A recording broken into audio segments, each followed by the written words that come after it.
and welcome back to West Coast Weekend. I am your new West Coast. That is a lot of words. I'm ZoeVermilion. Hi, everybody. Hope you're having a great night. We are about to get started here with Super Meat Boy, run by Shredberg. How you doing, Shredberg?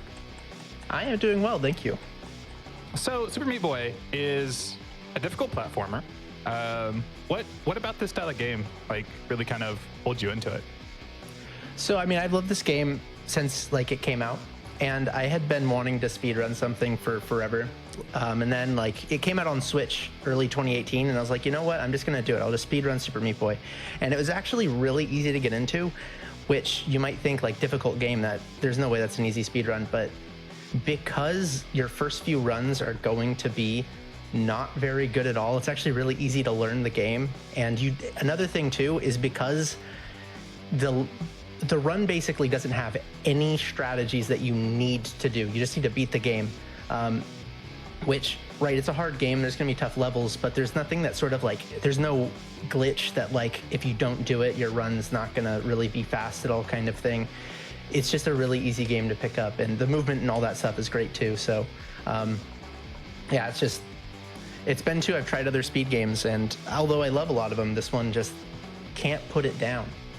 Yeah, no, I definitely get what you're saying there. Games where it's just a lot of just pure execution and it's just pure intended gameplay and not a lot of different speedrun tricks or exploits. It can definitely be a very easy run to pick up, even if the game itself is hard, just because it's very straightforward. Exactly, and it's not it's easy to pick up and then you just do it. There's so many. Once you get my first goal was sub 25, and I hit that, and I was like, oh, I mean, I can still do better. And then I get sub 22, I hit that. Sub 20, I got that. And then there's just always it's a moving window of what you can get as long as you want to put the time into it. So very big payoff, I guess, if you could say. Yeah, absolutely. If you want to get started on this at some point, just let us know so we can get that time. Yeah, let's go. Let's go. I'll count down from 3. So 3, 2, 1, let's go. Yeah, so Meat Boy came out almost exactly 10 years ago. It was in October of 2010. So everyone say happy birthday to Meat Boy. As you can see, the game, very straightforward. We're just going to get to the end of the level, which is Bandage Girl, but there's a lot of tech in the run. So I'm going to be pausing the game sometimes, and then I'll be jumping very fast. It's a trick called auto jump. It allows you to jump every single frame, which is, as it sounds, much faster than normal jumping. We're not going to use it for all jumps because, you do have to pause the game and everything, and the jumps can sometimes act a little squirrely when you do that, but it's very important. And auto jump is also going to chain together another piece of tech. So on this level coming up 1-10, I'm going to make sure to touch Bandage Girl while I'm on the ground, and that position is going to be stored for the very first frame that Meat Boy can move. And with that, I basically jump off of the ground. Since I was on the ground, if I end a level on a wall, I'll store a wall. Kind of weird, but it can help us, since Meat Boy, again, starts off the ground, can help us either jump earlier or get full speed faster. And as you can see, I skipped a level there. We do the levels that give us the shortest amount of time. The level coming up here, 1-18, takes 2 seconds. So it helps to skip 1-15, which is a 6-second long level. And it takes about a second or so with menuing to do that. This is the first boss. This is Little Slugger. It's an auto-scroller, one of many auto-scrolling bosses in this game. We can get to the end of this as fast as we want, but it doesn't mean anything. We're going to be waiting for Little Slugger to reach this either way. This also is the best song in the game soundtrack, which is already very good. And it's very sad that we don't get to listen to everything. There's a super sick solo that comes on just 10 seconds later. But unfortunately, as speedrunners, we aren't going to die on it. So we go to the second chapter, Hospital. This game, like many platformers before it, will just ramp up in terms of difficulty as you get further and further through the game. So this one starts to add a lot more difficult platforming. Forest is really just teaching you the mechanics of the game, and this one is where the game really starts to get its reputation for being a difficult game. It's still not super hard, both casually and as a speed run, but it does introduce a lot of new mechanics. For first, there's these fans So they're going to push you as fans and platformers do. They are a little bit finicky on some levels, so the levels with fans I find to be kind of difficult to master, but you get used to it after a while. Right here on 2-8, I'm going to go for a strat that is in no way worth it. It's very risky, and it saves 0.2, 0.3 seconds. But it's easy, so first try. Yeah, very worth it. It's one of those where, like, most of this game, it's good. Like, we're fighting for tenths of seconds, but that's just one where the payoff is almost not worth it. There's like, you can't see it when you do that strat, but there's like a little needle that's sort of sticking out, and it shouldn't hurt you, but it does. So it's a lot more difficult than it should be. But yeah, these purple things are called beatuses.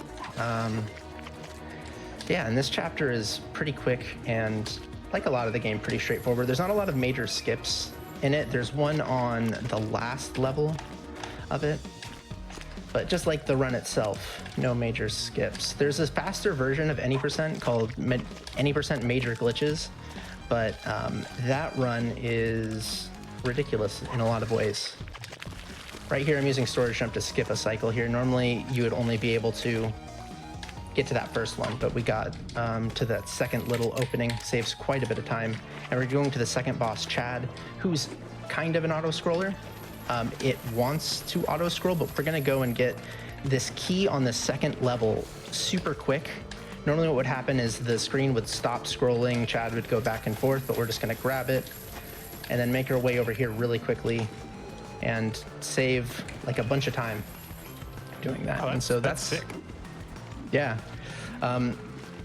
It's one of those things where at first it's kind of difficult because it's a really ambiguous timing window, because if you jump too early, you'll actually hit an off screen. If you're too far away from the camera, you die. So not only do you have to move quickly to get there, but you also can't be too quick, which when speedrunning can be frustrating because you always want to go fast.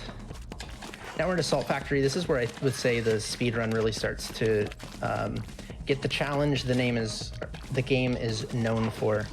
A lot of piles of salt everywhere, a lot of difficult skips and tricks all over the place that we're going to be trying to get. Introduces these conveyors. There's these horizontal ones, and right here it's going to show vertical ones where we sort of can hold into those conveyors, get more height. Allows us to skip a little bit of platforming right there. Although it's so fast, it's difficult to see. Right now I'm gonna go for a frame perfect trick that saves about 2 seconds. Let's see. Okay, didn't get it, that's fine. Normally what would happen there if I did get the frame perfect input is I would slide up that wall really quickly and it would just launch me all the way to Bandage Girl essentially. I just got a backup for it. One of the nice things about that strat is if you don't get that frame perfect input, it doesn't ruin the level, it just, you don't get the time save. You just have to do it normal, I guess. So how overdone is the idea of speedrunners getting salty at World 3?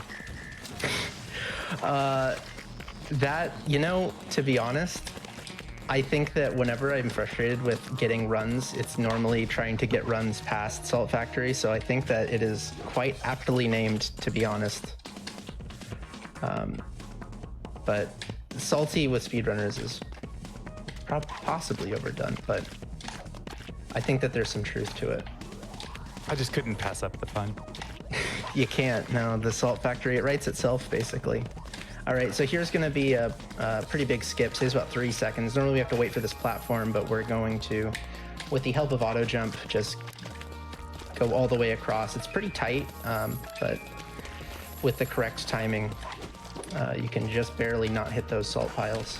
Right here, normally you want to go to the other side, but we're going to use auto jump and jump off of those key blocks and go into a little hole. And we're almost at the end of Salt Factory. The only thing left is the boss Brownie. Normally this is like a 30-second race against them, a lot of fun platforming, but we're not gonna do that. We're gonna go ahead and go over here and skip it. You can't just do a normal jump there. You have to do what's called a sprint jump, which, despite its name, you're not holding sprint while you're doing that jump. Right when you hit the wall, you let go of sprint, you jump, and then you press sprint again. Basically, it takes advantage of when you're not sprinting, you have lower speed, so it keeps you closer to a wall. And for that trick, it makes sure you don't go into the death plane. And now we're going into hell. This is, I think, almost unanimously agreed upon as the hardest chapter in this game. It has a lot of difficult tricks, like the one that's going to come up here, which is called hex skip. Gonna concentrate really quick. Oh, almost. It's a really tight jump. You have to do like a really tight tap jump. You have to be low enough on this platform. All right, one more try. It is definitely where, like, even if you have a great pace, it doesn't really feel like you have a run until, oh, okay. No hex skip today. Unfortunate. Yeah, it doesn't really feel like you have a run until you get past this level. It saves about 3 seconds though, so it's a pretty important skip. But looks like it's just not my day for hex. This level right here, Ricketts, has like a absolutely ridiculous strat where you jump in between these saw blades and then have to like move really quickly through that middle section. But I'm not going to do that because it is absolutely ridiculous. The top 2 times on any percent both have it, and it does save like 2 seconds. So in some ways it's worth it, but it is ridiculous. Yeah, hell is sort of right now living up to its reputation. It's just really easy to pile on deaths on this chapter because of a lot of chapters probably have like 5 or 6 difficult levels and then, you know, 10 relatively straightforward levels. This one has like 5 or 6 straightforward levels and then 10 or 12 really difficult ones. So there's really nowhere to hide in this chapter. So it's really, you don't have a run until you get here. I tried to hide way too close to that eyeball. All right, right here, I'm gonna do another strat. These eyeballs sort of lag behind you a little bit, so you can, if you're precise enough, jump right over it. And that saves a good second or so. And just jump under these. This strat looks a lot harder than it actually is. Well, unless you do that. But jumping under the actual lasers, I guess, is easier than it looks, because all you have to do is just hold the direction and just do a little tap jump. And it's pretty forgiving, so if you like want to do a really cool looking speedrun trick, but you're not super good at the game, like that's one that with just a little bit of practice, you could probably pick up pretty quickly and feel really cool. So only 2 levels to go in hell, including this one. This chapter, we actually skip 2 separate levels along our way. 4-2 is like a 20-second auto-scroller of a level. And same thing with 418, so we skip both of those and go to Little Horn. This boss is great because I just stand here and I jump 3 times, and legitimately, that's it. Just if you stand right here, nothing can happen to you. There's like little zombie boys that will fall down, but like legitimately you can't get hurt or anything. So we just kind of chill here. Magic spot. Exactly, the magic spot. All right, really nothing. Uh-oh. Oh, I'm getting a phone call. Normally during a speedrun, I wouldn't do this, especially on GDQ. This is embarrassing, but I will just go ahead and take it. Hello, this is Shredberg. What's that? My car's warranty's expired. Oh, I'm sorry. Not the time or place. It's important though. I'll give him a call back later. Normally people at GDQs take selfies here, but I wouldn't do that. I think that you need to pay attention during your speedruns, but all right. You see that white flash there? Remember that for a minute, because when we enter Rapture, we're going to see that white flash again. We actually cleared it a little bit earlier, and the game still wants to give us a white flash. So right here, we have this somewhat tight jump, and we have to do it blind because of that white flash. And because of that, I was just a little bit too far to the left.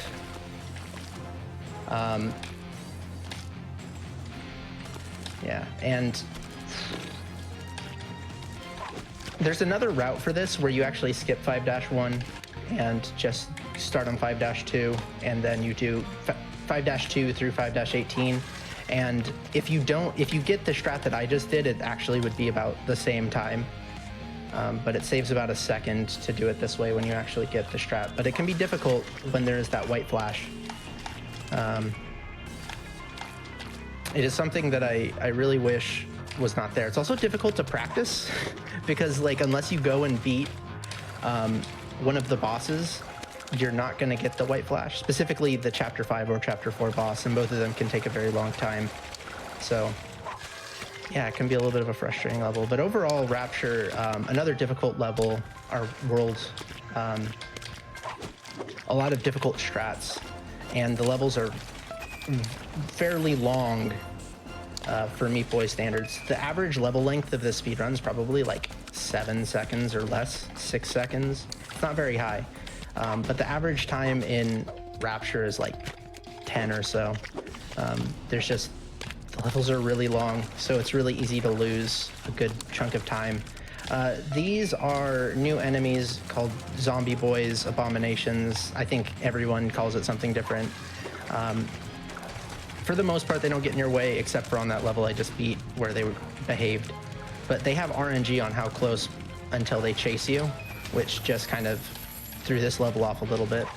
One of them just decided to have fun and not chase me, which doesn't sound like it'd be a big deal, but it is.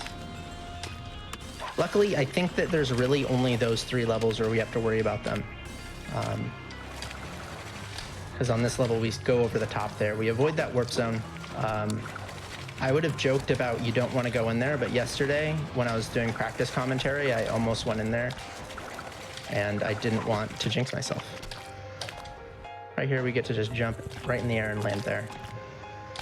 It seems really scary at first, but you're just landing on that little platform. The scariest part's actually landing on it and jumping in time, but this chapter does have a lot of like huge level skips too. Like this one is normally a pretty long level, but we just jump through those repulsors. It's supposed to be there to like keep you away from just going to Bandage Girl. And right there, I carry a rocket, saves about a half second or so. This is a pretty good Rapture actually. Much better than Hell. And this is the last level of Rapture. There's nothing really going on, so I'll just explain the boss that's coming up. Larry. Larry is just RNG.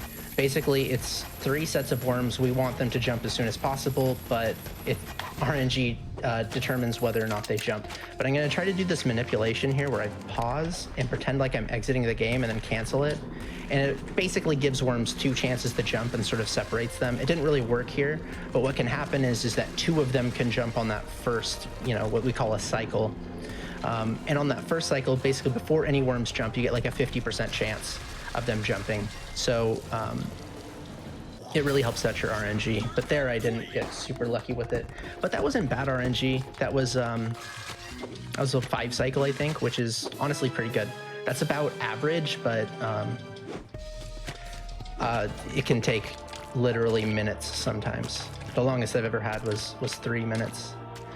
This is the end. Unlike all the other chapters, we have to beat every level, and there's only 5 levels. Right, on that first level, normally you have to grab 2 keys and go back and forth, but we just jump off of that and skip it. This chapter has big skips on 4 of its 5 levels. It's definitely one of the most challenging chapters of this game, because similar to Hell, there's just nowhere to really hide with them. Fairly risky strats, although, oh, okay, never mind. I was gonna say I messed up that one, so I can just go for a safe backup, but please. All right, that's fine. That's what it is. This level recently has probably given me the most trouble of any level in this video game. This level right here has a really cool looking one where we're going to go underneath these saw blades, and we're going to try to do that to beat a cycle. Oh, whoops, I let go auto jump too early, so it's onto the wrong wall. But we're going to try to beat a cycle in the center. Or not, let's go. Guess I was too slow there. You actually can't be too fast here. All right, well, I actually don't know the other strat anymore, so. I was gonna say I'll just do the other strat, but go. That wouldn't work. Yeah. I forgot which cycle I was on. All right, and so now here's 6-5 Omega. This one is like, especially when you're starting out, just a really scary level because it's right at the end, really long, really difficult. Dang. There's like 3 different places where you get skips that are all kind of dangerous. That's the second one there is, well, I guess there's more than 3 places if you do the fastest strat. Normally you'd have to go into here and grab a key, but we're just gonna like not do that. And we're gonna finish the level and go to the final boss. And the final boss being Dr. Fetus, who I guess I didn't explain the story of the game. Dr. Fetus is the bad guy who stole your girlfriend, Bandage Girl. And why did he steal your girlfriend? It's because he hates you. And that's the story of the game. So normally the game would want to keep you in between those 2 sets of saw blades while Dr. Fetus shoots missiles at you. But yeah, that's not going to happen here. We're just going to go to the end of this level and sort of chill on this button. So one thing you might notice is that the saw blades are going to come at me, and so you would expect that I would die because saw blades in Meat Boy normally means death, which would be, if you thought that in your head, extra credit for you. But we're standing on a button, and that gives us invincibility. Why does it give us invincibility? I have no idea, but it does. So we're going to be safe from these saw blades. And Dr. Fetus is going to fall down in his hole, and we're going to save Bandage Girl here. Time is about to come up in like 10 seconds. We're going to end on sort of a hidden cutscene trigger for the end of the game. It's on the side. Normally we'd have to go to the right, but we just jump out in the middle of the air, and that's time. I don't know. Apparently the devs put that in there to test cutscene triggers. That's one of the things that somebody said. I don't know what exactly is true, but we just jumped to the left, and that's Super Meat Boy. Very fast speed run, a lot going on, but very, very fun. Thanks everybody for watching, I guess. GG's. Thank you for showing that off, Shredberg. That's always fun. I'm always captivated watching Super Meat Boy speedruns. It's probably one of the first speedruns I really got into aside from like Cave Stories, so. Nice, yeah. That seems to be like, if a lot of people, especially back like 5-6 years ago, like a ton of people got into speedrunning with this game. Yeah, shout out to the Super Meat Boy community too. Just everyone there is super helpful, super nice. Definitely check out this game if you want to speedrun and you like precision platformers. I think it's a really good one. Like this and Celeste and, you know, V6 and others are just really good speed games to just pick up and have fun with. Yeah, precision platformers are definitely my cup of tea, and thank you so much. Do you have any other things you want to say real quick? I do not. Thanks for having me, GDQ. Shout outs to California. Go Kings, Sacramento Kings, not the LA Kings. Don't go them. And that's it. Yes, California is thanks, best. guys. I will agree. I've only been here for less than a year. But heck yeah. Next up, we are going to have Vanya Von back. Going to be playing some Newtopia. So hang tight, everybody.